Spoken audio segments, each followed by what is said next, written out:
CRN-TV is connecting you with the industry leaders who are protecting us from the latest security threats.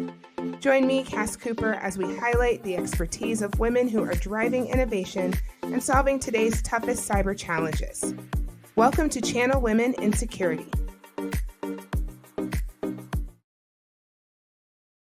Thank you so much for listening and joining us from wherever you are in the world. My name is Cass Cooper, and I am here with Rajinni Joshi, and I am so excited to have this conversation in this episode of Channel Women in Security. Hopefully by now you have liked and subscribed to our podcast, either on Spotify. You can also find us on Apple Podcasts as well as YouTube.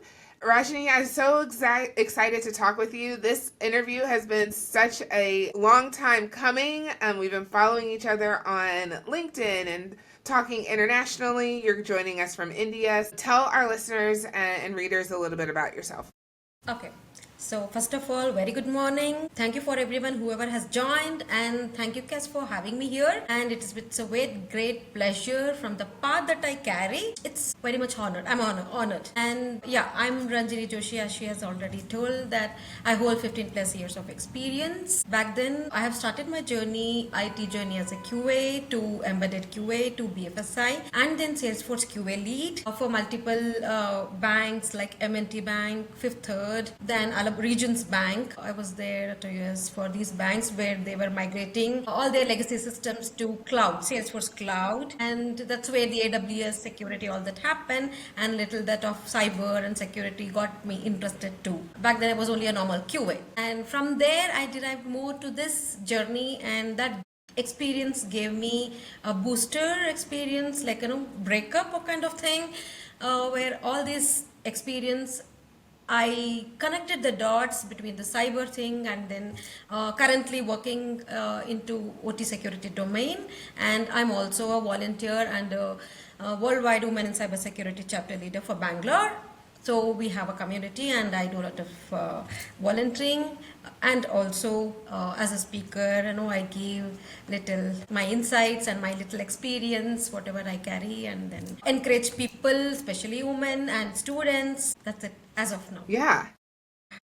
So long story short, short story long, you are a very, very busy person, and I am so glad that you have made the time to speak with us and hang out for a little bit. What emerging trends do you currently see that will have the most significance in the future? We know AI is everything right now, but what do you see as someone with boots on the ground? So the very first thing that I say, it's about AI. There are a lot of things, bots, and a lot of rules around AI, and how that we use appropriately between IT and OT convergence that we have, and we have a cloud, and we have a quantum coming in there, right? People are already talking about quantum, right? So, and there are a lot of things around cryptography, encryption mechanisms, and there are many cyber physical systems that are coming up. We all know that IT, there's a cloud and the systems, IT infrastructure. And when we come to the OT, there are a lot of physical devices involved, a lot of sensors, PLCs, RTUs. There's a SCADA system. There are different levels of different energy sector, oil sector, may be anything, water plant, anything, right? So big industries uses the big devices and all that stuff. So how do we converge in between? That's a very good, that challenge that everyone is facing right now, because all the legacy systems has to be altered or upgraded with their systems, with the latest technologies that we have. And along with this, we have a cyber. So it's a very vast subject. Each one of falls a very ocean of it. That's where these are the coming trends that I can see. Edge computing, right? So then IIoT we have. So there are a whole lot many things that are happening around. Yeah. And I think so many of the folks in, the channel, our main goal is to make sure that we're migrating our clients and our customers over to new technology. While quantum is very exciting and AI is very exciting, to the average business owner who is just trying to secure their office, it can be really overwhelming and really challenging. Anyone with a mid-based business that they want to start, the framework would remain same. They have IT again, They have a small of OT, not a big one, small one. But the framework that we say here, the Purdue model, the 5 stages, they are IT infrastructure we all know already. So we have to assess our assets, analyze how our assets are sitting, how things are going to communicate component to component between the firewalls at the IT may be, or in the OT, different components or different devices that are communicating and data transmission is happening between the devices. So how the controlling things are happening. So analyzing and asset inventory is the major important role that it plays. Therein we can figure out how the things can be done. But you don't know what is your framework. That is a very pain area. Yeah, yeah, that's good. So let's talk about your cloud security insights. Given your experience with AWS and Salesforce security, what best practices would you recommend for organizations that are like transitioning and trying to migrate and mitigate those risks effectively as they migrate to a cloud infrastructure? So we have different clouds again, AWS, GCP, Azure, and all that stuff. So the very first thing that I can say, since I use more day in day out AWS thing, so shared responsibility model falls very important area. You know what is your client role and what is the cloud AWS as a service provider role. So what is that important thing, the border that it has to draw between these two people, service provider, then the service taker, both of them. And the second thing is implementing strong IAM policies, with the least privilege. So between the admins to users to employees, if there is no proper IAM is defined, then that would be a very much black area. Yeah, yeah. Because Okay, everyone I can think that's access great. anything, and then outsider also can access the inside things. Therein they enter into the system, may it be OT, may it be IT, then the things are easier for them. So Mm-hmm, mm-hmm. permissions, policies, access accounts are very much important. And along with that, how are you implementing your monitoring systems? How are they getting audited? Right? And how are things are in between?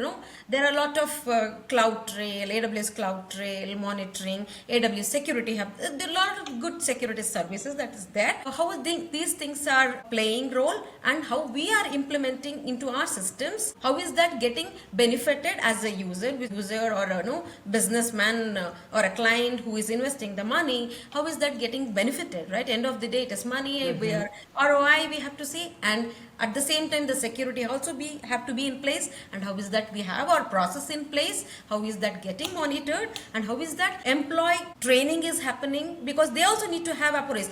All these are there, but employee is not serious enough, or they don't have what is the criticality of it. That also plays a very important area.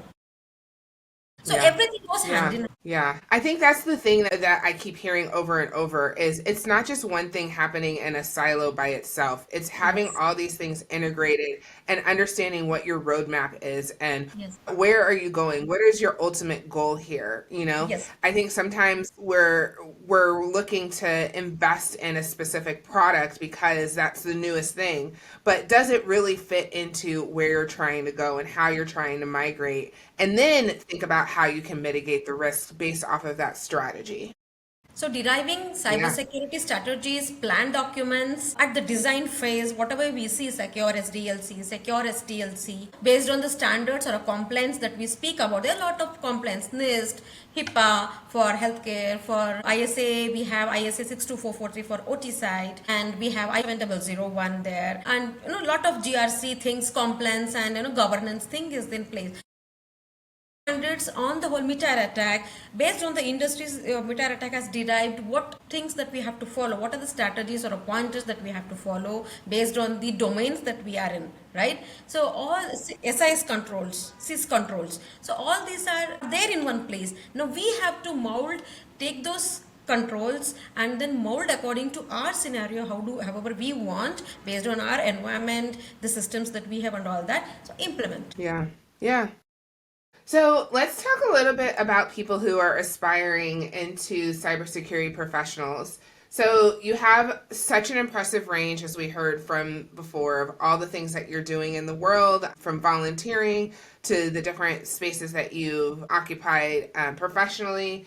So what advice would you give to aspiring professionals, especially women, who are looking to excel in the field of the cloud, cybersecurity, and OT security specifically? Got it. So the very first thing I say is you have to build your skill, right? You have to build your skill, you have to collaborate with the industry's people, leaders, and you have to learn from the basic that you know, and you have to show your visibility, and you have to have your learning hunger, basically, right?